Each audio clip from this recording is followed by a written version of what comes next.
You already know what time it is. Welcome back into the NFL with AJL, ladies and gentlemen. Sorry that we missed the Friday night show. Internet was out all week. That's why I wasn't active over the weekend, but we're back Tuesday night, 7 p.m. Eastern time, a little bit afterwards, fashionably late, but it's all good. Wherever you're listening, please drop us a like on the stream. Subscribe on YouTube. Also hit the bell on YouTube. You'll never miss a post. We know about the QR code here.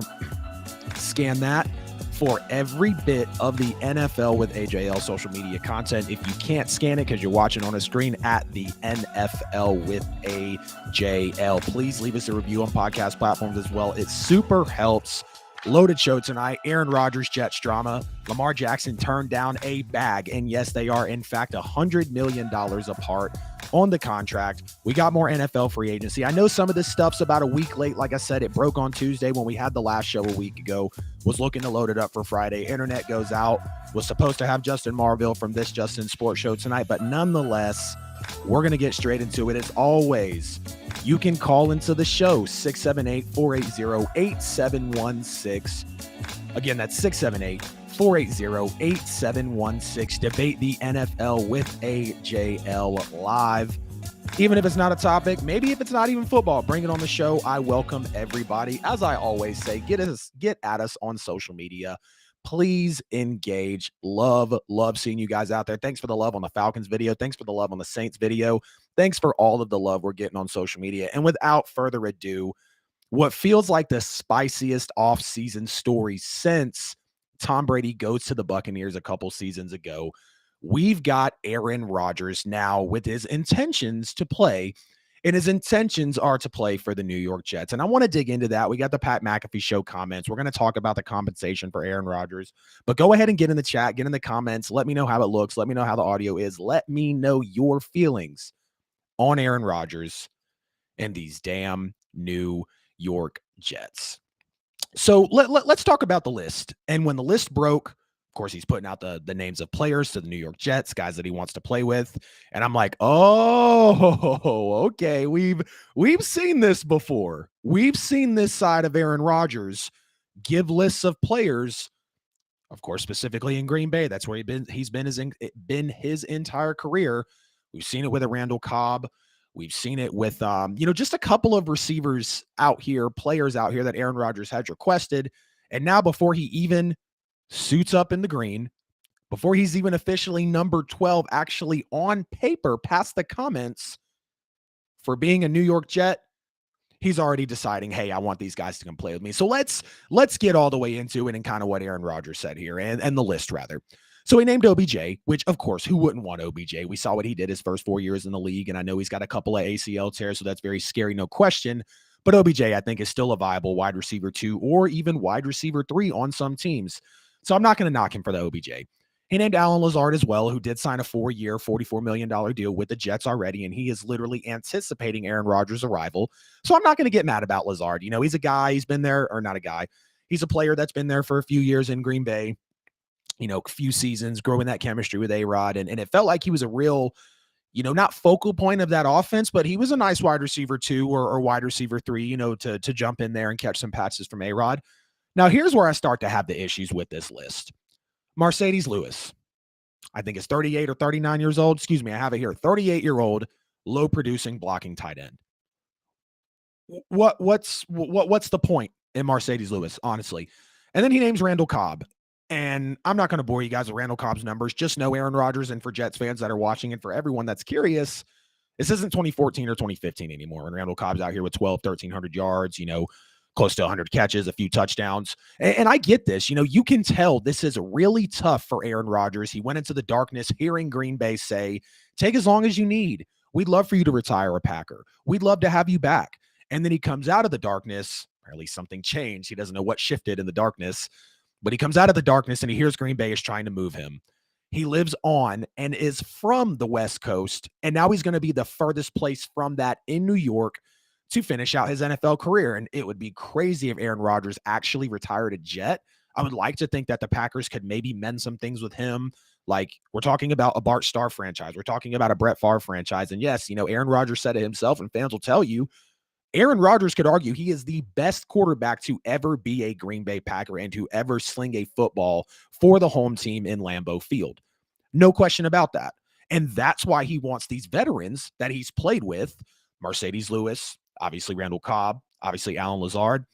And for the clarification for this on Aaron Rodgers, and I'm not going to be here to jump all over this, but, Aaron Rodgers' clarification was, he says he only talked glowingly about the teammates that he loved, but he didn't demand anything. Quote, I didn't walk up and hand them a paper saying, sign these folks. No, that's not what happened. Specific quote from Aaron Rodgers on the Pat McAfee show.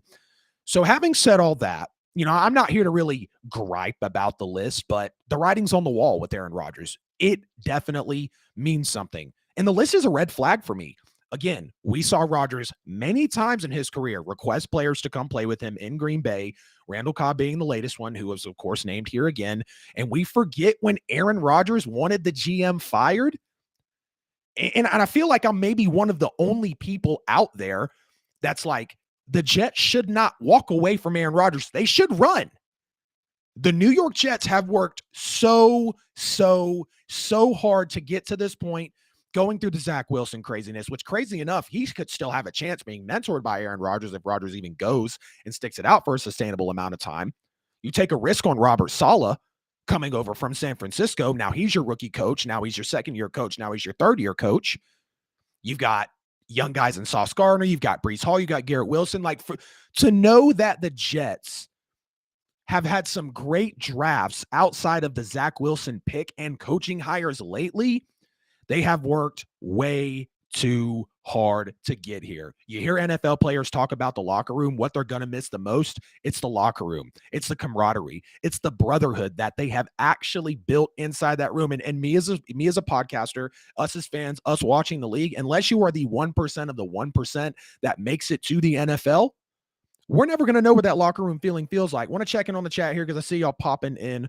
Rodgers pulling a LeBron. That's hilarious. I don't know, man. I mean, LeBron went to, quite a few places, so I'm not going to necessarily give that comp. Audio and visuals are good. Appreciate it, bro. Aaron's a drama queen as usual. It's funny how you said audio and visuals are good because I feel like Aaron Rodgers was having a lot of audio and visuals inside the Darkness Retreat, apparently with the ayahuasca that he was having some fun with. I'm not here to debate that. It's just funny how you put that in the chat. Appreciate Wesley Davis. Go ahead and put you up on the screen here. All love, bro. And I appreciate you as well, Michael Darby. Again, you guys can always get in the chat, but this list is such a red flag to me. This is a young, inexperienced team. This is a young, inexperienced team outside of Robert Saleh. Again, going through the Zach Wilson times, you've got Breece Hall, who's a baby. You've got Sauce Gardner, who's a baby. You've got Garrett Wilson, who's a baby. I'm not saying these guys aren't capable, and I'm not saying Aaron Rodgers can't do big things with this team and with this personnel. But again, like I said in my last video or a few videos ago where I was like, would the Jets actually picking up Aaron Rodgers be worth it? Would it be good for the Jets? Would it be good for Aaron Rodgers? Aaron Rodgers has shied away from rookies and people who make mistakes in games, some of the newcomers to a team. I mean, we saw Christian Watson. We saw Romeo Doubs, just of recent memory. What about when Garrett Wilson drops a pass? What about when Breece Hall accidentally fumbles or mishandles a handoff and he doesn't convert potentially on a fourth down? We've seen Aaron's ego. We've seen Aaron's attitude create major issues before in Green Bay. Again, do we forget that Aaron Rodgers was demanding Brian Gutekunst to be fired? And I apologize for my voice. It's been absolutely horrible these last few days, but I was trying to preserve it for the show tonight. I know I sound like I'm struggling a little bit. If not, just outed myself. It's all good. But let's not forget that Aaron Rodgers literally wanted the GM fired. Don't walk away, Jets. Run. Genuinely run. Because here's the thing, right? I see Jets fans, oh, it feels great. Here comes Aaron Rodgers. This will be the best quarterback by far in our history. Like, yes, we know Brett Favre and obviously Mark Sanchez went through there. I'm not here to get into the New York Jets quarterback GOAT debate. But my main point is the Jets have worked so hard to get to this point. The locker room, the players, the coach. And I get it. They want to complete it with the quarterback. They feel like this piece here is the final piece to take them to the top. Newsflash, New York, Aaron Rodgers only has 2 years. He's done this the last few seasons in Green Bay, and I'm not saying New York is going to be like Green Bay. But I think a lot of us on here could argue that Green Bay has ran better than New York. And so when Aaron Rodgers now goes to an opposite coast, to a completely young team, to players he's never played, but played with before, maybe even against before, what if he doesn't get those signings? What if he's pitching a fit and bitching already because it's early in the season and rookies are making mistakes? I don't believe that the Jets should seriously pursue Aaron Rodgers like this. I get it. It's, we've seen it with Stafford. We've seen it with Tom Brady. They attempted it with Russell Wilson, but this is just a completely different situation here. And to know that the Jets they're bought in. They're ready. They're waiting for A-Rod, right? But I, as a Jets fan, I'm going to say right now, you're only going to get probably one good year out of Aaron Rodgers, depending on how he played the season for us, how he's going to predicate, how he's walking into next year. We're going to get into the comments. The man said he was 90% retired. 90% retired. If you're 90% anything in your life, that means you're pretty close to doing it. So it would be a stretch and probably the biggest ask to have Aaron Rodgers play 2 years. Just seems like a lot for me. Now, I was going to rank the AFC. I'm still going to do that, but I want to talk about, let's rank the AFC. I want to go in order because I want to hit some sponsor breaks after that and make sure everything is good. The ayahuasca is good too, Aaron. Oh, man. I knew it was a psychedelic, but I just actually had to look that up when I first heard that he was going to be tweaking while he was in the darkness. But hey, do what you do. Clear your mind nonetheless. So I said rank the AFC once Rodgers goes here. Let's just talk about the top 10 AFC teams. And yes, I did put them in order.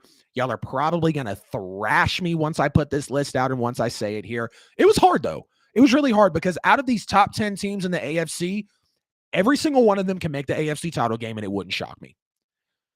So let's start from the top. Number 1, Chiefs, clearly, nothing further. Number 2, Bengals, clearly, nothing further. Love the Orlando Brown move as well. We're going to get into a lot of free agency later on in the show. And don't forget, y'all can call in 678-480-8716.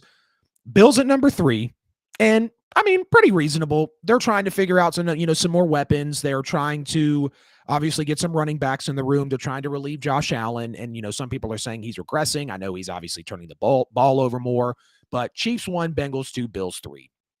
Now, this leaves the next 7 teams. And they're not going to necessarily be in this order, but the next 7 teams. Broncos, Browns, Ravens, Jags, Jets, Chargers, Dolphins. So when I go for the number 4 spot, like the 3 teams that I want to put up there, Broncos, because I have a lot of confidence in Sean Payton and what he's going to do with Russell Wilson. Y'all know I'm a fan. I watched him work his magic for 15 years and turn us around like crazy. I definitely want to put the Jags up there if they're coming. I feel like I'm one of the only Browns believers out right now. And I'm not saying all these guys are going to go for 4, right? It's just hard though. So let's go to number 4. It's like I don't even want to say this list because it was just it was so difficult. But I feel like when I made this list, I was looking at overall teams in the AFC, acquisitions that have happened, not counting draft capital, not counting draft moves. As of today, March 21st, 2023, 7:24 p.m. Eastern time. Let's go for the top 10 AFC teams after Aaron Rodgers is here. I'm just going to go with it. I guess I felt confident, so here we go. Chiefs 1, Bengals 2, Bills 3, Jets 4. I take Rodgers over Aaron Wilson. I take Aaron Rodgers over Russell Wilson. I take that defense over a good bit of the defenses in this AFC, and the AFC has a lot of defense flying around it as well. Jags, Browns, Ravens. If the Dolphins, they just got Jalen Ramsey in there, so this AFC is going to be crazy. And then they just had a better overall season last year than Denver. So that's going to be the number 4 team for me. It will be the Jets. I feel this as I'm saying this. I'm literally going to probably switch this list around so much. But again, so number 5, give me the Broncos. Again, this is highly due to Sean Payton. I have a lot of faith he'll turn Russell Wilson back into something great. And they have spent great free agency money already. And number 6, give me the Jaguars. Trevor Lawrence, Calvin Ridley, Evan Ingram, Travis Etienne, Doug Peterson, the Super Bowl winning coach. This team balled last year with house money, and I think they're going to take even bigger leaps this year. At the 1, 2, 3, 4, 5, 6, 7, at the 7 spot, I feel like this is where y'all are going to get crazy. So now we've got the Browns, Ravens, Chargers, and Dolphins. I'm going to put the Browns at the 7 spot. I have a lot of faith in Deshaun Watson right now. Nick Chubb is still there. Hopefully Kareem Hunt comes back. I know y'all are probably asking why about Deshaun Watson, but I'm not forgetting what he did before all that legal stuff happened. He literally missed 11 games last year and didn't look trash, but he looked as best as he could, not playing for essentially 30 plus NFL games or close to 30 NFL games before he saw the field initially with the Cleveland Browns. Amari Cooper balled out very quietly last year, and this defense is still intact as well. At number 8, I'm going to take the Baltimore Ravens, and I know y'all are going to want to thrash me for this, and I hate putting them this low, but the more time goes on with Lamar Jackson, with the Ravens, like, is it going to be Tyler Huntley? Who is actually going to be the Ravens quarterback when week 1 starts for the 2023 season? I don't know. I don't know who the hell it's going to be. And we see how bare this offense is as well. And it is strictly like, here's why I want to put them so low. With Lamar Jackson having damn near nobody on his offense and defense, as he had a lead in his division before a lot of the injuries happened, before he got injured, they were first in the division. And I want to say they were a 1 seed in the AFC. We don't know about Lamar. And a lot of that was because of coaching. The Ravens looked horrible without Lamar Jackson. They've been horrible without Lamar Jackson ever since the Ravens drafted him. So I just don't know what to make of everything. I really don't. And then I'm going to have the Chargers at number 9. Again, this feels very low, but the defense and coaching really makes me put them this low. I'm not a big fan of the defense. They just lost Drew Tranquill to the Chiefs. Justin Herbert is great, but it's a lot of coaching with this team, and this team just has to get it together coaching wise. I pride myself a lot on coaching, and of course the quarterback position as well. I could probably put the Chargers above the Ravens. Maybe you could flip the two of them, because I would take Herbert over Lamar, but I would take Harbaugh. And, I would take Harbaugh over Brandon Staley, but I would take the Chargers roster over the Ravens. It's so tough, And then at number 10, the Dolphins. And I know they're very low here, but Tua worries me a lot. I know they just got Jalen Ramsey. He's going to look good next to X Howard, which I really hope X Howard improves. He's given up 13 passing touchdowns over his last 2 years in the league. And, without a quarterback, if they don't know what's happening with Tua, like, yes, we know Tua is going to play. We know Tua is going to come back. We know he's going to give it his all. And he was on pace again for a 4,600-yard, 34 touchdown, 10 interception season. But he's got to stay healthy, because at the end of the day, those numbers are just a math problem. Tua actually has to solve the health problem on the field. So again, top 10 teams in the AFC. Chiefs 1, Bengals 2, Bills 3. I think that's unanimous. I'm going to put the Jets at 4 because I like Aaron Rodgers over Russell Wilson, and I believe Robert Saleh is going to come into his own. It's going to be a little shaky, but if everything pans out like we're expecting it to with the Jets, and I do think it's going to be a little shaky at times, maybe September, October, but by the time November, December comes around, they're going to have their shit together. No question about it. So the Jets again at 4. I take Aaron Rodgers over Russell Wilson. I like that defense. I would probably take the Broncos defense over the Jets, but maybe not by much. I feel like the rosters are very comparable, but at the end of the day, I'm always going to take a quarterback over another. And Sean Payton is clearly better than Robert Saleh. So it's like you could flop these teams around. Again, all of these teams can make the AFC title game, and it wouldn't surprise me. Number 5, I have the Broncos, again, because I like Russell Wilson less than Lamar Jackson. Then I'm going to have the Jaguars. Yes, I am going to like Russell Wilson more than Trevor Lawrence this year, because I have a lot of faith in Sean Payton. That is literally most of the reason I'm buying into this team. And again, I know what the guy's capable of. They're biased there, absolutely, but I firsthand witnessed what he did for my franchise over 15 years. After that, I'm going to put the Browns, because I feel more sure about their quarterback situation. Their roster looks better than the Ravens, in my opinion. After that, I'm going to have the Ravens, which I feel like I could put the Chargers above them. I want to get off this segment so bad, because like I knew I had to rank them, but I feel like I could have spent probably 3 hours on this list. Like if we're really digging in offense, defense, coach, quarterback. But all right, I'm just going to say to move on. Chiefs 1, Bengals 2, Bills 3, Jets 4, Broncos 5, Jaguars 6, Browns 7, Ravens 8, Chargers 9, Dolphins 10. All right, I'm going to check the chat, hit a little sponsor break, get some water, and then we're going to be out of here. Thank you so much. It feels good to be back. Told you I'd see my number 1 fan out there in the chat. Almost 300 subs. Proud of you. Thank you so much. I appreciate it. Out here hustling hard. Darby says Ravens have no one on their offense besides Mark Andrews. I'll die on that hill. Yeah, I mean, that's true. When they traded Hollywood Brown in the draft last year, I was like, damn, really? Like, that's what they're doing? That's what's really happening? All right, so we've addressed the list. We have ranked the top 10 teams painfully and excruciatingly, probably inaccurate by the time I get off this show, but nonetheless, it's there on the tape. I'm not going to be afraid to cut it and put it out because that's what we do. Let's go ahead and head into our first sponsor break of the show. Ladies and gentlemen, you already know we are sponsored by Buy and Sell with AJL for all of your worldwide professional real estate needs. Make sure to hit them up at Buy and Sell with AJL. Whether you're looking to buy a home, sell a home, or maybe invest in real estate, make sure to hit them up, drop your email, get on that monthly newsletter. They also just put some AI, not necessarily some chat GPT type of stuff in there, which is really crazy, by the way. Just figured out what chat GPT can do actually. But they do have an AI system in there to where all you do is drop your email and your property address. If you're a homeowner, maybe you're looking at a house, you want to get that value. Maybe you just always want to know what a really nice Airbnb's value is. Drop the address, drop your email. You'll get the possible price of that home, the average price for the area. You'll get how many homes are in that area selling and how fast they're selling as well. So essentially all the nuts and bolts that sellers want to know. Make sure to hit up Buy and Sell with AJL to stay ahead of the daunting real estate news and media headlines. As always, you can call the show 678-480-8716. Again, you can debate me live. Yes, I'm here in the studio, in my home. I'm recording the podcast now, and you can call in and debate with me, even if it's not about the NFL. Or maybe it's not a topic that I'm having. I love talking sports with everybody, love networking, chopping it up with folks. And of course, please like the stream wherever you're at. Please subscribe on YouTube. The subs are getting a lot better. We are not on 99.5%. No people that are watching subscribing. Remember, I said 99.5% of y'all watching were actually not subscribed, which is crazy. But nonetheless, we're reaching people. I appreciate y'all. Like the stream, please subscribe, hit the bell so you never miss a post. As always, the QR code here. If you can't scan it, at the NFL with AJL on all social media platforms. Click the link in my bio. That's where the QR code takes you. It's every bit of content we got. Please leave us a review on Apple Podcasts, Spotify, wherever you get your shows. And if you can't find me, you're just not looking hard enough.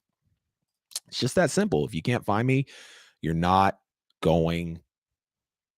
I mean, you're just not looking hard enough. Sorry, I was reading a comment from Wesley, and this one's good. So I'm going to drop this.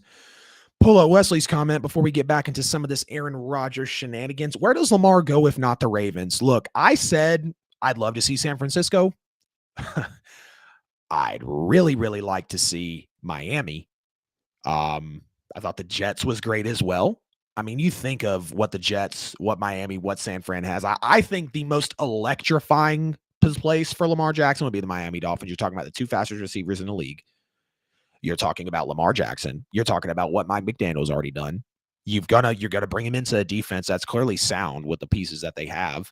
Yeah, it sucks that they lost Mike Gesicki, but it is what it is. So if Lamar does not go to the Ravens, which would be crazy as hell, the biggest story in that franchise's history, more than likely, outside of just how Ray Lewis's career overall played out, which no shot at Ray's one of my favorites ever.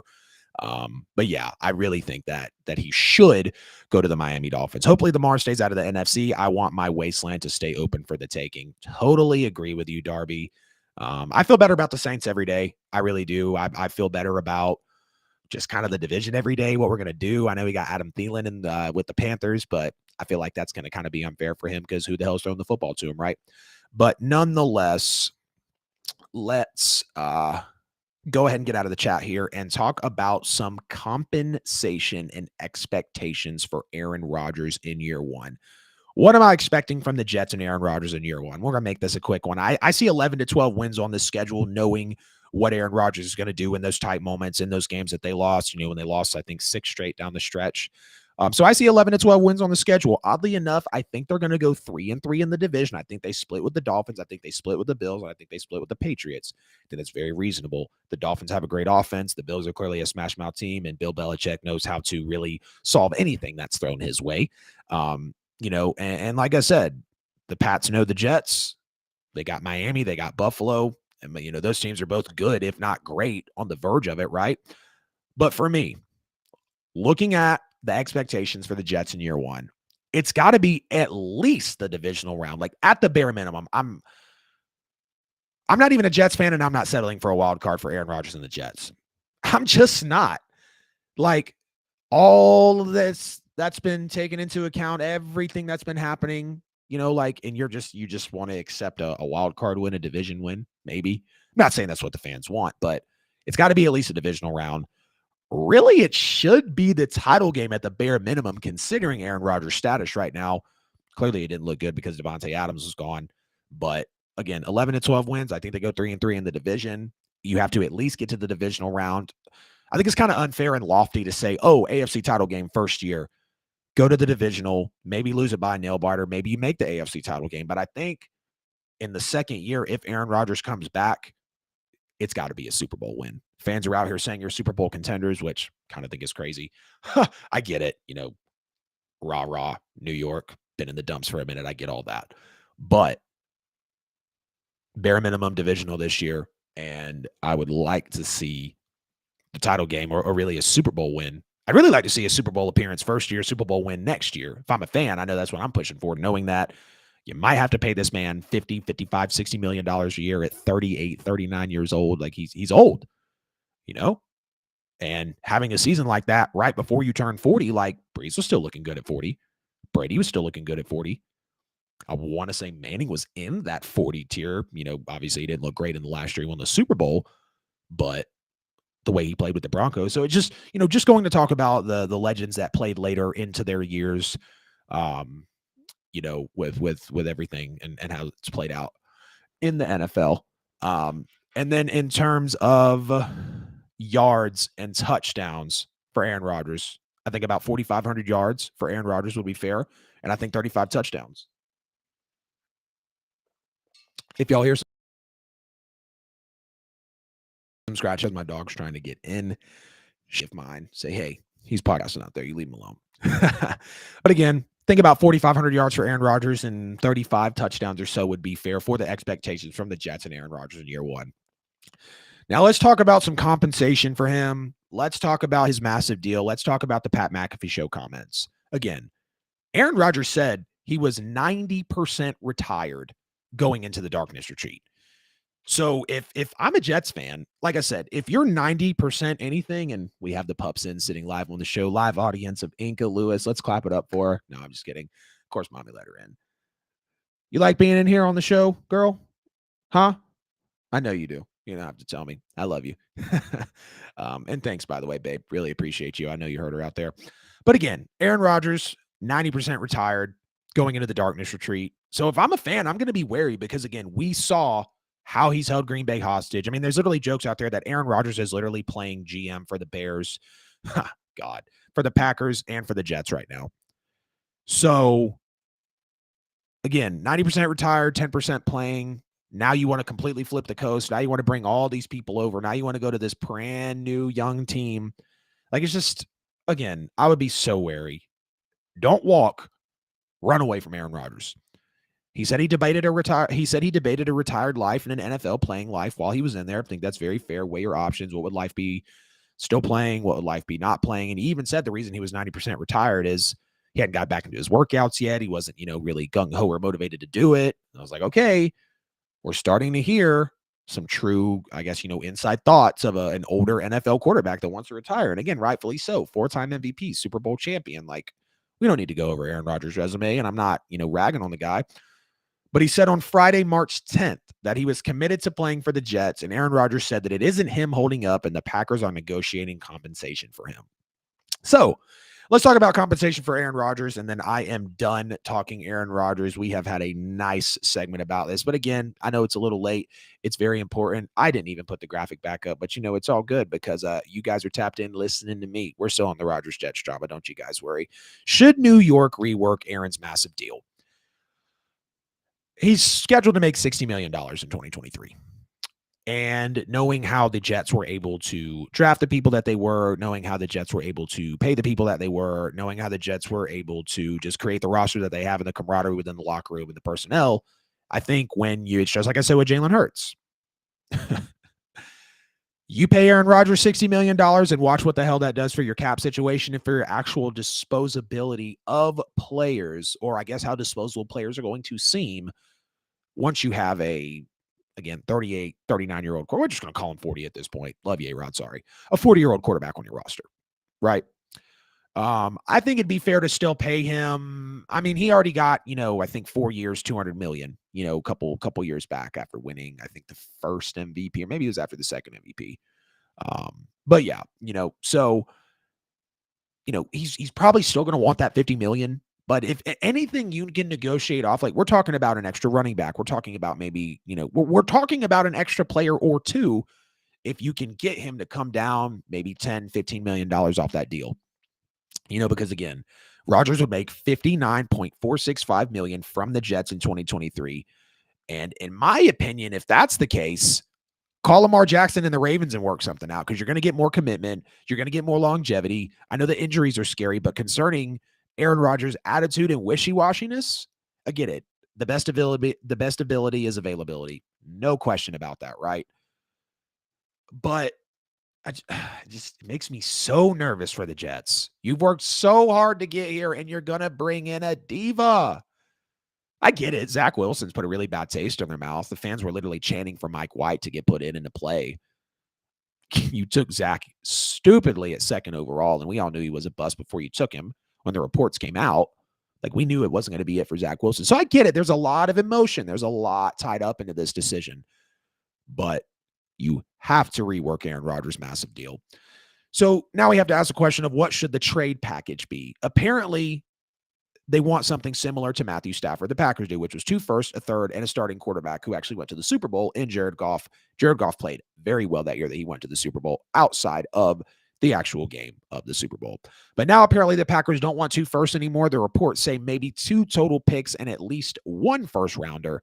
They're also reportedly willing to hold Aaron Rodgers until the NFL draft if they need to. So there's these questions going out around there about, who's got the leverage? Does Aaron Rodgers have leverage? Do the Packers, do the Jets? When I read this, they're also reportedly willing to hold on to Aaron Rodgers until the NFL draft if they need to. And the Jets don't want to part with the Jets don't want to part with the 13th overall pick. I get it. It's a very sticky situation. You're dealing with an uncommitted older quarterback who's wishy-washy every year, who tries to be GM, who tries to run things with a team. And it's just hard. Is he worth the first? Is he even worth a second? Not getting into that. If it's me, I'd be really, really, really wary for a first-round pick. I get it. We're talking about one of the greatest ever. And I understand what happened with the Matthew Stafford deal. But Matthew Stafford also did not have commitment issues. And the Lions actually wanted to help Stafford get to a place that he wanted to go so he could win a Super Bowl, his first Super Bowl, matter of fact. So it's really different here between the way that, it's just really different here between the package with Stafford and the package with Aaron Rodgers. Now, trade package, trade compensation. I'm not giving up a first if I'm the Jets. I'll give you a second and a third, or maybe 2 seconds, or maybe a second and a conditional pick. I'm not going to dive super deep, but I'm not giving a first-round pick for Aaron Rodgers. And the Jets aren't wanting to pay what Green Bay is asking, and Green Bay isn't in a rush to make the trade and just give Aaron Rodgers away despite wanting to clear him from the cap and move on. Again, talking about the contract, the Jets are going to have to pay Aaron Rodgers an astronomical sum in 2023, or they'll have to negotiate a new deal with him, which could take more time. So we're talking about compensation. We're talking about a new deal. We're talking about the Packers potentially holding him until the NFL draft. And we're also talking about his wishy-washiness and how he was 90% retired and how he's already given a list to the New York Jets for players that he wants to play with. But that sounds like a good deal. That sounds like a good idea, right? Hell yeah. Sign me up. Let me sign right here. I'm the New York Jets. Signing right there. Run away. Run. The more I talk about it, the more that the writing is on the wall. Again, if you're going to pay Aaron Rodgers close to 59, 60 million, invest in Lamar Jackson. Honestly, give him a call, work it out. You're going to get longevity. You're going to get commitment. You're going to get a lot of talent. And again, New York has to be careful because Rodgers might only play 1 season depending on how everything goes. And considering how indecisive and dramatic he's been with his Green Bay exit, if he does only play 1 season and then leave, the Jets are going to be fleeced giving up 2 first-round picks, let alone 1. That's enough about Aaron Rodgers, though. That was a solid 34 minutes on him. I've had so much to say. I expected to have a guest on the show for tonight. I really had Friday's show ready to go, obviously. So today was just, going live on Tuesday, regular show for you guys. Insane RPO would be Lamar and Henry. Yeah, but the Titans are bare, bro. Keep wishing. Love you, Wes. Jets could run away from Aaron and draft Tanner McKee at the end of the first or second round if they really wanted to. Yeah, I mean, they clearly have to go quarterback. And here's the thing before we move off A-Rod, right? Like, the big question is going to be, well, Adam, what else do they have? Lamar Jackson's still there. Like I said, the draft is there. Yeah, you might not be in the great spot, but now that I've seen draft moves happen and the hauls happen, if you're willing to send out the pick and the money and the player, you can essentially make any trade in the NFL. It's just if the player, if the money, if the picks are worth it. I'm not going to devise a trade package for the Jets, but I could argue that the Jets should trade up in the draft and get somebody. I know they just, obviously got Zach Wilson, but he's not the guy. He's not the answer. Take your lumps, move on. It's just like San Francisco with Trey Lance, which they should feel worse because they gave up a huge ass haul to go get Trey. But again, I'm off Aaron Rodgers. Let's get into some NFL free agency. We're going to play some yay or nay NFL free agency edition. Y'all get in the chat. Let me know. Is this a yay signing or is this a nay? And again, I know this one's about a week old, but we're still jumping in here. Darren Waller traded to the Giants for a third-round pick. This is going to be a yay for me because the Giants are a team that is up and coming. Clearly a nay for the Raiders, but this is going to be a move. The Giants are up and coming. Darren Waller is one of the best tight ends in the NFL. For a third rounder, knowing that they gave up that much, and with him being injury prone the last couple of years, again, Darren Waller has a lot of great upside. And I want to see him healthy. Again, thankfully, I had the pleasure of meeting the man. I thought it was fantastic. Huge guy. Very, very humble. Put on a great podcast with my boy, Jay the Plug. Shout out to Jay the Plug. If you're looking for any custom cleats or sneakers, make sure you check out Jay the Plug on all social media platforms. That wasn't even a plug for him. But again, Darren Waller traded for a third rounder. That's going to be a yay for me. That's great for the Giants.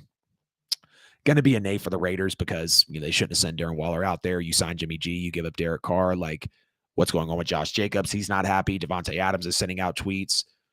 But Darren Waller to the Giants is going to be a great safety blanket for Daniel Jones. They needed some speed. They needed some size. They needed some pass catchers on that team. Darren Waller seems to be happy. It sucks that he just got married in Vegas, and now he's all the way on the East Coast.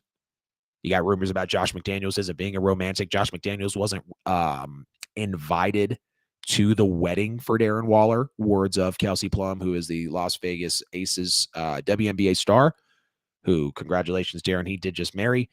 But this is going to be a yay for me. I'm happy for Darren Waller. Not happy for the Raiders, but unfortunately, I mean, who really cares about the Raiders? Sorry, guys. All right. Michael Thomas is coming back to the New Orleans Saints for a $10 million deal. And Jameis Winston is coming back also. Jameis coming back, I'm whatever. We got Derek Carr, right? I'm not going to fret too much about that. Jameis actually put a post on Instagram saying, hey, I'm coming back because I actually felt supported and surrounded by the fans in New Orleans. I mean, he went on and on and on about the fans, about the camaraderie, about what the players did for him, what the coaches have done for him. So, Jameis had offers from other teams. He had bigger bags available from other teams. He had more snaps guaranteed with other teams, and he chose to come back to New Orleans. So it's clearly a testament of his character. He said, hey, I know I've been injured the last few years. Between the ACL, I think his shoulder was hurting. And I think, week 2 or 3, Darby, you remember when we watched that game? But yeah. So I'm not going to trip about Jameis Winston, but Michael Thomas coming back on a $10 million deal. Nay, absolute nay. Absolutely not. And I'm here to call a truce with you, Michael Thomas. If you can play all 17 games and just give me 5 total touchdowns, I'm not even going to put a yards or a catch stipulation on there. And that'll probably come back to bite me in the ass because watch him play just a few games, get 5 touchdowns because he used them in the red zone, and then he doesn't play for another 9 games. And maybe I shouldn't have said that because I put that juju out there, but that is how I feel about Michael Thomas. We are now talking about him being 3 or 4 years removed from the NFL setting record. To then be paid the highest ever for a wide receiver, $100 million over 5 years, $20 million a year. Then of course Julio comes out, gets paid like $22 million a year. Now Tyreek Hill's making 30, so it's kind of history, right? Just goes to show you the inflation of wide receivers and how crazy it is, though. Again, Michael Thomas has played 5-7 games over the last 3 years. He has not been the same since Brady came to the division and he rolled his ankle on Alvin Kamara.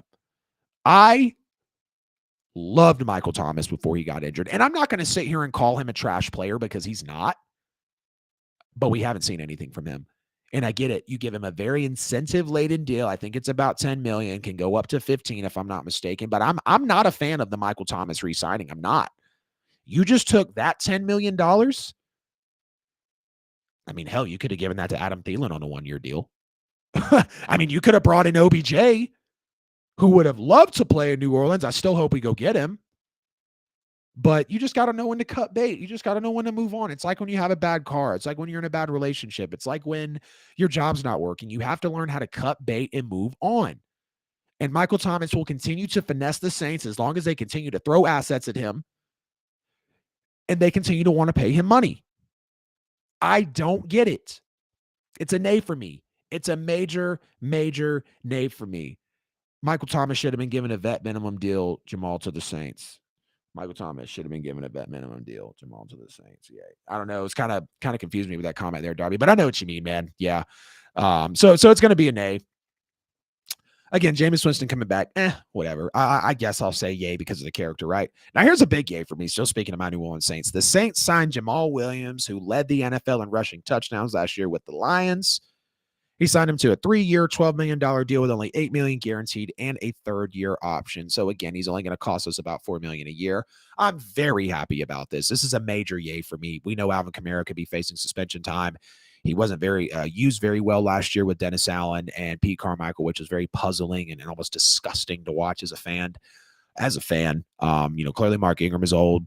I think Tony Jones was in at one point. I think we had a David Montgomery, if I'm not mistaken. Outside of Kamara, there was nobody. You bring in Jamal Williams. I'm hoping the Saints bolster up the offensive line. Very, very happy about Jamal Williams coming to the New Orleans Saints. The Colts traded Stephon Gilmore to the Cowboys, who is now with Trayvon Diggs. It's going to be another yay for me as well. Again, we're playing yay or nay here. NFL free agency edition. The Colts, traded Stephon Gilmore to the Cowboys, who is now in that secondary with Trayvon Diggs. That's going to be a yay for me. Stephon Gilmore, former defensive player of the year. He played with the Patriots, looked very good. He did not look that great with the Colts, but I believe he was battling injuries as well. But now you've got Trayvon Diggs. Now you've got Stephon Gilmore, one of the best cornerback duos in the NFL, one of the best secondaries that we're hopefully going to see now. So it's good for the Cowboys. And I'm even going to say potentially yay for the Colts as well, because, they're kind of going through some stuff, releasing Matt Ryan, who they're going to take a quarterback. Gardner Minshew comes in to mesh with, some of the former Eagles personnel that's there. And again, this is showing that comfortability of Frank Reich, because Gardner Minshew kind of falls in line with that build that we talked about with the Matt Ryans, with the Carson Wentzes, with the Phillip Rivers. The Cowboys cut Ezekiel Elliott. This is going to be a yay for me for the Cowboys, because Ezekiel Elliott single-handedly made it to where a running back will never make above, I don't know, maybe $13 million a year, which is so unfortunate because we know these guys get punished. They get punished, they get pummeled. I mean, the average career expectancy of an NFL running back is less than 5 years, let alone an NFL player. So these guys get beat into the dirt. They take the most hits, arguably, out of anyone in the game, or some of the most hits out of anyone in the game. And the Cowboys paid Zeke before they paid him. He was a 2-time rushing champ, I believe.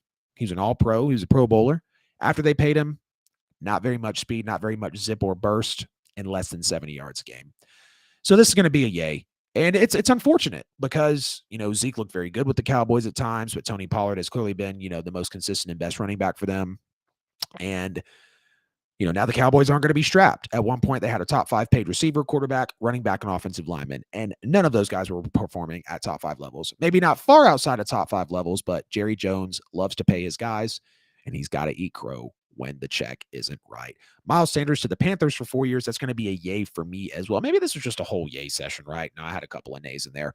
Miles Sanders to the Panthers for 4 years. Thought this was another good one. I'm a fan of Miles Sanders. I know his consistency has been questioned.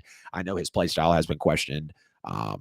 Just the way he was kind of fitting in with Philly. And I kind of feel like, in a way, maybe it's not a bad rap, but there was just a lot of noise around Miles Sanders, and I guess I really didn't understand why, because you look at his numbers. I mean, the dude's pretty solid. He can be a two-way type of guy. He can, definitely be maybe not a bell cow back, but he can he can make you pay in multiple different ways. So for the Panthers, that's awesome. I'll go ahead and talk about Adam Thielen to the Panthers as well. This is going to be a big yay. The only nay that I actually have out of this is Adam Thielen had offers from the Kansas City Chiefs, Super Bowl champion, which would have been great. God, maybe he was wanting to be fair to us. The Dallas Cowboys, which they could use another wide receiver, and then the Carolina Panthers. And he took the Carolina Panthers offer, which was not the biggest, but necessarily, money doesn't always talk. Adam Thielen took this deal for the Carolina Panthers because, quote, I believe they can win a Super Bowl. The Kansas City Chiefs just entered the chat. Two-time Super Bowl MVP, Andy Reid, Travis Kelce. Hello. Probably my repeat for next year. I mean, for real. Until the Eagles got cleaned out, my Super Bowl match was more than likely going to be Chiefs-Eagles. Probably not the Eagles now. They've lost literally 9 notable people. But nonetheless, yes, it is going to be a yay for Adam Thielen and also a yay for the signing of Miles Sanders. I also want to say yay about Isaac Seumalo to the Steelers. That's a great pickup. Isaac Seumalo clearly had a very big part of that offensive line. Philly's league best offensive line for a couple years now. I also think that's why Miles Sanders really got a lot of his credit from me anyways. So that's going to be another yay as Isaac Seumalo to the Steelers. Orlando Brown to the Bengals. I don't know if this is a yay or a nay. This might just kind of fall in the middle for me because a lot of Chiefs fans are like, Orlando Brown can afford to get out of town after I said that I thought that they couldn't afford to. PFF grades weren't the best. The win rates weren't the best either with Orlando Brown, just how he played with the Chiefs last year. Going to the Bengals is clearly going to help them. I think they were still top 10 in sacks taken last year versus being third in the year that they went to the Super Bowl. So Orlando Brown to the Bengals, that's a slight yay. Feels more kind of like a meh, maybe a just kind of a lateral move nonetheless. Now, the Patriots signed Mike Gesicki, James Robinson, and Juju Smith-Schuster. And that might just sound like a guy, and another guy. But I look at Mike Gesicki, who was, after you talk about the main core of, Darren Waller, Mark Andrews, Travis Kelce, George Kittle, I'm going to start looking at Mike Gesicki because he's got hands, he's got speed, he can leap. Like we've seen the one-handed catches. Tua looked really good with him, and I hate that Gesicki is now going to be out of there because Tua was going to need a safety blanket coming back into the NFL, clearly with just how he's been handling things. A tight end makes everybody better. It doesn't matter how great or how bad the quarterback is. It will make them better. So I'm going to give this a yay. I like Mike Gesicki. James Robinson might not feel like a lot to people, but he was doing great with the Jaguars just a couple years ago as an undrafted rookie. Contract was still very small. And then Juju, which is kind of puzzling because like Bill Belichick does not put up with this type of stuff at all. We know that Juju Smith-Schuster is a big TikToker. He's a big guy on social media. He was literally jabbing at James Bradberry after the Super Bowl. So just, it's, I guess they're going to try to straighten him out. Maybe Juju realizes, hey, I do need to get my shit together. Maybe I do need a Patriot way. Maybe I do need a Bill Belichick type of presence in my life. But I'm going to give this a yay. I think Mike Gesicki, James Robinson, and Juju Smith-Schuster are going to be names that we see frequently in that Patriots depth chart in those starting lineups and maybe even making plays in the next year. The Chiefs signed Drew Tranquill, linebacker from the Chargers, and also Mike Edwards, safety from the Bucs. This is going to be a yay.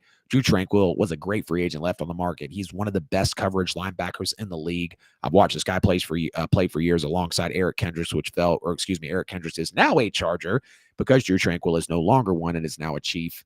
But Drew Tranquill, clearly a good linebacker in this league. I have a lot of respect for him. Mike Edwards, the only things I really think of outside of the bad PFF grade is the fact that Mike Edwards did have 2 pick sixes on Matt Ryan in the exact same game. Back-to-back pick sixes. I think he was the first NFL player ever to have the 2 pick sixes in the same game off the same quarterback. So just very unfortunate, but this is going to be a yay for me. I already talked about Thielen to the Panthers. Chauncey Gardner-Johnson to the Lions for $8 million. So when I looked in on this, apparently Chauncey Gardner-Johnson was wanting about $12 million a year, which I think is about what Jesse Bates got. He wanted that with the Saints. The Saints let him go. Obviously, they were cap strapped. They couldn't really do a whole lot. But now with Chauncey Gardner-Johnson leaving the Eagles, going to the Lions for $8 million a year. And again, that's going to feel very solid, right? The Lions are going to enjoy him. I just hate to see CGJ now on his third team in 3 years. It's going to be a yay for the Lions, but it's going to be a nay for Chauncey Gardner-Johnson. I mean, I guess you couldn't work something out with the Eagles. You don't want to come back home to New Orleans? You just led the league in picks last year, bro. Did you know that? You deserve way more than $8 million. I get it. Maybe from the scouts and from the coaches and from the personnel, they don't see that on the tape. I do. I see a ball hawking smash mouth safety who plays very physical and will make you a play at any point in the game and paid off in year one for the Eagles. Led the league in interceptions. Hated when we lost Chauncey Gardner-Johnson. Now we lost Caden Ellis. I mean, geez. All right, and the last one here, the Texans get Dalton Schultz, Brandon Cooks, and Devin Singletary. This is going to be a yay because, again, I kind of view Dalton Schultz like Mike Gesicki, not as good, but he's a tight end that's serviceable. And, I mean, if my team got him, I wouldn't be upset, and not only because I don't have a tight end, but because those guys are very serviceable. They're very good. Brandon Cooks was a rookie with the Saints. We saw what he did with the Rams, the Texans as well, brought him under their ring, or excuse me, I feel like Brandon Cooks just went from the Texans. Did he not? I'm about to look at that right now. Yeah, Brandon Cooks. Oh, excuse me. Brandon Cooks is a Cowboy. Why am I tripping? What am I doing here? So the Texans did get Dalton Schultz and Devin Singletary. I feel like they got someone else. I'm tripping. The Cowboys got Brandon Cooks, which I really, wouldn't. That's not on the list. I couldn't care about that. But the Texans get Dalton Schultz and Devin Singletary. It's going to be a yay. Again, I have respect for Dalton Schultz. I think he's a good tight end. Devin Singletary, kind of a hit or miss. Running back 2, maybe running back 3. He has the capability to maybe be a running back 1. We've seen some of the injuries, with Buffalo, and he didn't have the greatest impact with Buffalo, of course. But yeah, so we went over Darren Waller to the Giants for a 3rd rounder. Yay. Michael Thomas to the Saints. For again, nay. Jameis to the Saints, yay. Saints signed Jamal Williams, yay. Colts trade Gilmore to the Cowboys, yay. Cowboys cut Zeke, yay. Miles Sanders to the Panthers for 4 years, yay. Orlando Brown to the Bengals, meh, kind of a lateral move. Patriots signed Mike Gesicki, James Robinson, and Juju, yay. Chiefs signed Drew Tranquill and Mike Edwards on the defense, yay. Thielen to the Panthers, yay. CGJ to the Lions for $8 million, nay for CGJ. But yay for the Lions. And then the Texans get Dalton Schultz and Devin Singletary. I feel like I should have just said my favorite, free agency moves that I didn't talk about in the other episode. I mean, it's a lot of stuff, right? You got to get it together for sure. About to hit a sponsor break, but I want to check back into the chat here. Chauncey got locker room issues. Eagles offered him a long-term deal too, but he wanted more. Yeah. Patriots need to trade for D-Hop. Cardinals are only asking a 4th round pick. Wow. I mean, you put your asking price low and someone will come by, right? I mean, that's what you got to do at the end of the day. All right, ladies and gentlemen, we're going to hit another sponsor break, talk about Lamar Jackson and maybe Jalen Carter, and then we're going to get out of here. I don't know. I'm kind of feeling hit Lamar and just wrapping up the show, but I'm going to deliver with Jalen Carter. Don't you guys worry. I'll be right there. Let's do it. But let's go ahead and hit the sponsor break first. Again, wherever you're watching, please like the stream, whether you're on Facebook, whether you're on YouTube, Twitch, or Twitter. Subscribe on YouTube. Y'all been running it up with the subscribers lately. Really appreciate y'all. Appreciate the love that I'm getting on all social media. Make sure to go ahead and hit that bell as well so you never miss a post. Scan the QR code. It's every bit of podcast content, every bit of social media content. If you can't scan that, at the NFL with AJL on all social media platforms, please leave us a review wherever you get your podcasts. And if you can't find us, you're simply not looking hard enough, call the show 678-480-8716, 678-480-8716. Debate me live, whether what I'm talking about, maybe it's not what I'm talking about. Maybe it's not even football. Maybe you just need to call and vent to somebody. I got you, bro. I'm here for you. And as always, we are sponsored by Buy and Sell with AJL for all your worldwide professional real estate needs. Make sure you contact that Buy and Sell with AJL. Whether you need to buy a home, sell a home, or get an investment property, they are the people to help you out. They know agents worldwide, countrywide, nationwide, however you want to look at it. Make sure you drop your email to get on their monthly newsletter that's got great information about local events, the local and national real estate market, some of the recent deals that they've done to help the families and the clients that they serve.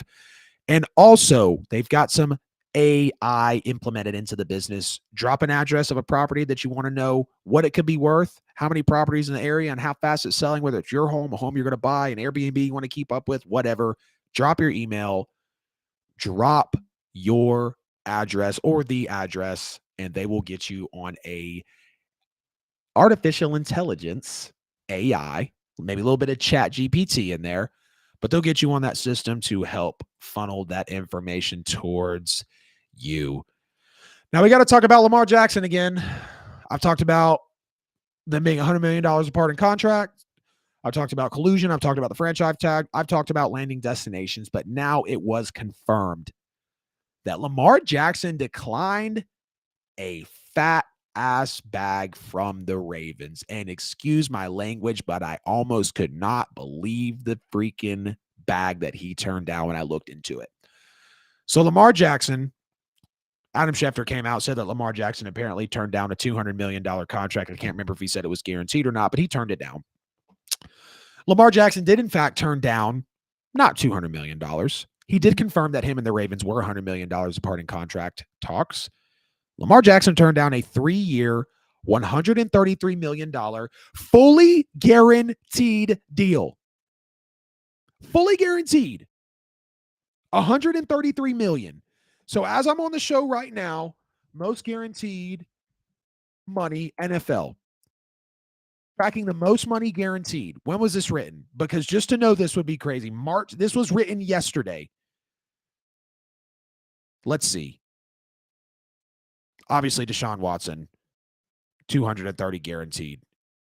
Josh Allen, 150 guaranteed. Aaron Rodgers, 151 guaranteed. Russell Wilson, 165 guaranteed. Kyler Murray, 190 guaranteed. God bless it. That is guaranteed money, right? Yep. Okay. So I can kind of understand. You don't even want to pay me Josh Allen, Aaron Rodgers, Russell Wilson, Kyler Murray, or Deshaun Watson money, and I can make a case that I'm better than all of them as of right now, and other people out there would make the case for them too. I get that, right? But Lamar, you realize you haven't finished your last 2 seasons?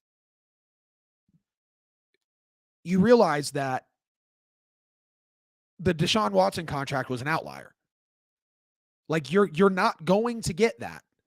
And the fact that they wanted to come up here and let's just do the math, ladies and gentlemen. 133 divided by 3 is $44 million a year. I just want to make sure I have that right. 133 divided by 3. Yes. $44.3 million a year. For a quarterback that hasn't finished his last 2 seasons, and I'm not a Lamar Jackson hater, but just take this into perspective. For a quarterback that hasn't finished his last 2 seasons, for a quarterback that hasn't looked great in the playoffs, for a quarterback that shrunk as the best player in the league and unanimous MVP in the playoffs, for a guy that hasn't even thrown for 40 touchdowns in a season, for a guy that hasn't even thrown for 4,000 yards in a season, Lamar, they were willing to pay you guaranteed for the next 3 years. What are you doing?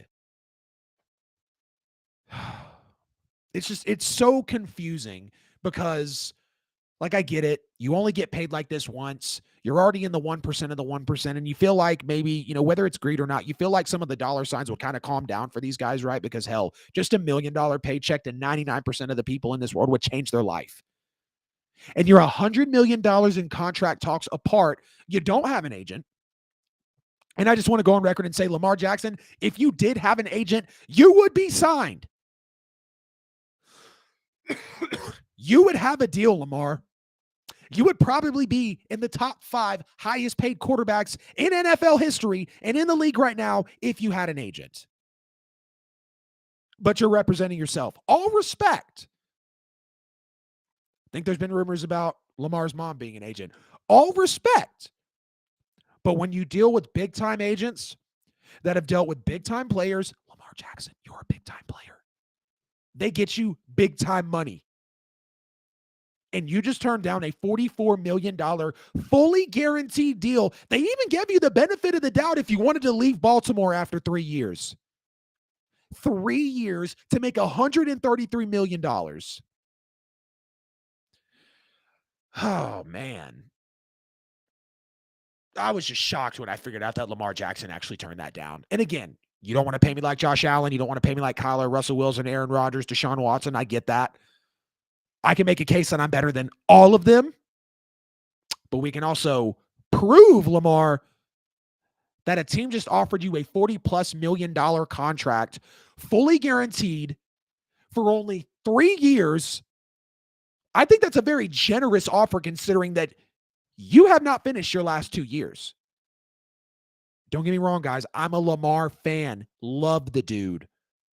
Michael Vick is my favorite player, so when I see Lamar Jackson on the field doing his thing, it takes me back to when I first started watching football in 2004. When I got my first Madden case, Madden 05, Ray Lewis on the cover. Michael Vick was a cheat code at that point. So don't think I'm out here dogging Lamar. I'm not. But it's very perplexing and confusing to know that he turned down this contract. So, I mean, of course we know, in my opinion, Lamar Jackson is silly for turning this down. Get in the comments, y'all let me know what you think. But with this information, because we love to play the blame game, people want to play the blame game, can you push more blame onto Lamar Jackson or Baltimore, knowing that he turned this down and now he's not signed? I'm blaming Lamar. As of right now, I'm blaming Lamar Jackson. March 21st, 2023, 8:11 p.m. Eastern time. I am blaming Lamar Jackson for him not being signed yet. You don't have an agent. You bet on yourself and it bit you in the ass. Again, I like you a lot, bro. I'm breaking down the situation for what it is. You haven't finished the last 2 seasons. You don't have an agent. And you just turned down, like, I get it. You're $100 million apart, but, I mean, when you look at, okay, I could only be here for 3 years. Hey, girl, you good? Sorry, y'all got to make sure the pups don't have bad dreams. We only want you to play for 3 years. We're willing to pay you every penny of this contract. We're even willing to pay you amongst the top paid quarterbacks in the league with $44 million a year. But it's the guaranteed money. It's the amount of time. And, you know, maybe you can look at this and say, okay, maybe the Ravens should have been a little more generous. Maybe they should have given him a little more money, a little more time. Maybe they should have given him something that big to show that, hey, we are committed to you, like the GM said. And let's just go back to what I think DeCosta said. You know, basically something along the lines of, we look forward to continuing to negotiate with Lamar Jackson and have good faith that a deal will get done. And we want the future of this team to be built on Lamar Jackson. I think the offer should have reflected that, though. And I said it, word salad, he's saying what he's supposed to say. But Lamar, again, also has to realize he hasn't finished his seasons. He hasn't been big in the playoffs. And he just turned down 3 years, $133 million fully guaranteed. I'm blaming Lamar as the reason he's not signed right there. But you can also, very interesting situation, you can also look at the fact that Lamar and the commitment of the Ravens, the reports did leak that the Ravens were looking into Jacoby Brissett and Baker Mayfield before they each got signed in free agency present with the Commanders, Baker Mayfield with the Rams. So, I mean, the Ravens, again, they have their hands tied so tight because they got burned after they paid Joe Flacco. They paid players in the past before. They see how Kyler just got hurt. They see how Russell Wilson was just bad. They see how Derek Carr, after getting extended and luring in a teammate, he's gone. They see how Matthew Stafford just got hurt after his big extension. They see how Aaron Rodgers now wants to be a Jet after his $60 million he's due to make in 2023. They see all that. So you can't blame them for their skepticism because the core of it, and this is also why I'm really going to finally place, I guess, more of the blame on Lamar. Throw the damn Deshaun Watson contract out the window, bro. Throw it out. Burn it, rip it up, step on it, shred it, whatever you got to do. Out of your mind at least, right? That was a desperate move from a desperate franchise. And the Ravens are neither one of those. And you're not a desperate player, Lamar. But in a way, you're kind of acting desperate because of this deal you just turned down. So Lamar Jackson, again, turns down a 3-year, $133 million, fully guaranteed deal from the Baltimore Ravens. And with that information, I'm going to push more blame onto Lamar Jackson because Baltimore basically said, look, we'll pay you a lot. We'll even give you a fully guaranteed deal. But we're going to protect our asses on the back end and only make it for 3 years. And we're also going to be potentially looking into Jacoby Brissett and Baker Mayfield just in case you don't want to slide through for us. So that's that. I'm going to get on to Jalen Carter's Pro Day for just a second before we hop out of the show. Again, ladies and gentlemen, this is the NFL with AJL episode 12. Please like the stream wherever you're at. Subscribe on YouTube. Hit the bell. The QR code is every bit of information that we have. If you can't find that at the NFL with AJL on all social media platforms, check the link in the bio. It's going to be every bit of content we got. Please leave us a review on podcast platforms. It really helps us with the algorithm. As always, please call the show 678-480-8716. You can debate me live. And without further ado, let's talk about Jalen Carter's pro day, which was very unfortunate. Jalen Carter had an awful pro day for UGA. He showed up 9 pounds heavier than he did at the combine, and he could not finish his position drills because of cramps in his heavy breathing. He didn't work out in front of scouts on the combine at March 2nd, and he only measured and had interviews with NFL teams. He didn't even speak to reporters in Athens on his pro day after missing his media session at the combine. So I have no more. I feel like now, and I'm not here to, go over someone's dirty past. That's why when I talk about Deshaun Watson, y'all can judge me if you want. I leave his off-field shit away from it because I'm here to talk about the game and what he's going to do for the team and what he's going to do for the players. And that's what I'm here to do with Jalen Carter, is to talk about the game and what he's going to do in the draft and what he's going to do for his teammates. We know that the off-field arrest happened with the potential, with, unfortunately, God rest their souls, the death of the Georgia players back in January. I hate to know that Jalen Carter was tied to that. And I'm not going to sit here and hold that against him, but when you look at how scouts are going to dig into him, how we've seen a Johnny Manziel fall in the draft, how we've seen some certain guys fall in the draft, I think Matt Corral literally fell in the draft because he struggled with depression and drinking. And that was a leaked report from, I want to say, the team that actually drafted him because they got those insights from other places around the league. You're judged hard as hell in the NFL. There's a reason that they ask quarterbacks, how did you grow up? Did you have a stable mother and father in your life? What are your values? What are these guys really going to do when no one's looking and you're handed the keys to $1 billion franchise and you're probably going to make $1/5 of $1 billion on your quarterback contract?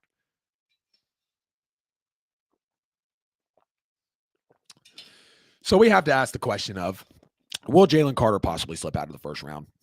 And let's just go through a little bit between the combine and the media day. He opted to only do position drills and did not participate in other aspects of the workout at pro day, including the 40. He didn't do cone drills and other physical tests as well. He literally didn't finish the position drills because he was cramping up so badly and breathing so heavily. He worked out in front of scouts and coaches from all 32 NFL teams in Georgia's indoor facility, but 3 specific head coaches, the Falcons' Arthur Smith, the Bears coach Matt Eberflus, and of course one of the legends in Mike Tomlin for the Steelers, were in attendance. And this is just so unfortunate, right? We're talking about a guy who was, regarded at one point as the number 1 overall pick. That stuff happens back in January, so he's, just naturally going to fall down some boards. He had to literally leave the combine to get arrested and come back. And I'm a Dogs fan, y'all. Y'all see the stuff in the background. I love the Dogs. Yes, I'm a Saints fan as well. Yes, I'm a Braves fan as well. Whole dad's side of the family's from New Orleans, for any of those people questioning, how the hell can you do that? Yeah, I'd like to see LSU too, but the Dogs are my guys. The Dogs are literally my dogs. So to know that Jalen Carter used to be at one point a number 1 overall pick, and now he's dealt with the arrest.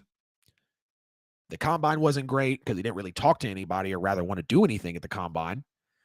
And then he now doesn't look great at the pro day. And, that's just really, really, really unfortunate because, sorry, y'all, I'm literally feel something right here in my nose and I'm not trying to be raunchy about it. But it's just it's just one thing after another, after another, after another. And not necessarily like that, but we do have, about 3 instances where it's damn, is Jalen Carter really a first-round talent? First-round talent, yes, but your off-field stuff matters. The weight matters. Not finishing positioning drills because you can't, not because you won't, but because you literally cannot do it. You don't have the will. Not calling him weak, but he didn't have the energy and the willpower to go and do it or to finish it. That's going to say a lot. Because with just that short amount of time, just a couple weeks from the combine to the pro day, you put on an extra, and I'm not going to really trip about the extra 9 pounds because Bryce Young basically put on water weight, for the combine. But when you're a guy as big as Jalen Carter, every pound matters, every inch matters, every, second matters when you are regarded as a first-round pick, especially coming out of the SEC and in Georgia. I do unfortunately think he's going to slip out of the first round. Call me crazy if you want, but I've seen this in the past again with Johnny Manziel, with Matt Corral, and I know we're not talking about a quarterback, but with some running backs, and again, the same principles apply. Maybe not for every position, but they're going to want to know, hey, are you good for this? We see what's happened. I mean, even with Baker Mayfield still going number 1 overall, grabbing his junk on the sideline, the police video, like I was shocked that Baker Mayfield still went number 1 overall. I thought, okay, maybe number 8, maybe number 12. Obviously, the Browns are in the position they were in, but I mean, Baker, kind of coming into the draft didn't look the greatest with the off-field stuff, and this is what this reminds me here of Jalen Carter. Baker obviously got a slight, but it's unfortunate for Jalen Carter. I hope he goes first round. He's got a great motor.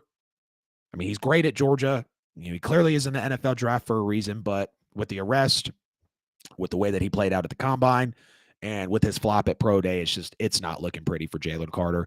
Again, just wanted to tackle that before we got out of the show tonight, but I appreciate everyone tuning in for the NFL with AJL episode 11. Let's go ahead and get out of here.